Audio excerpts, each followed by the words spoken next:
Ես էլ ասում եմ ոչ, խոստացել ենք, արել ենք եւ արել ենք բաներ, որոնք նույնիսկ չենք էլ խոստացել։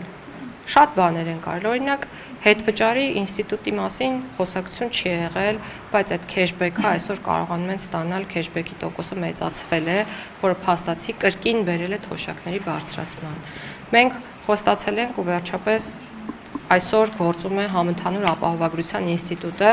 որը պարտադիր շահառուներ է նախատեսում որպես նույն թոշակառու անձանց, որոնք ժամանակին զրկված են եղել անվճար բժշկական օգնություն ստանալու հնարավորությունից։ Ինչու չենք ասում այն բաները, որոնք մենք արել ենք, խոստացել ենք եւ արել ենք, եւ չենք խոստացել, բայց արել ենք, որովհետեւ կարծել ենք, որ պետք է անենք անկախ նրանից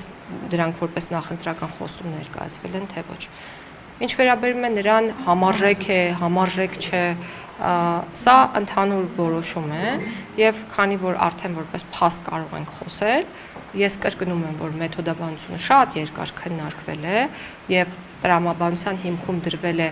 կատարված աշխատանքի ծավալը, այսինքն սկզբից թիրախները, որոնք սահմանվել են, հետո դրանց հասնելու ճանապարհը եւ արդյունքը, ես վստահ եմ, որ մեթոդիկայի տեսանկյունից հաջող ընտրված տարբերակ է եւ կարծում եմ, որ այո համարժեք է։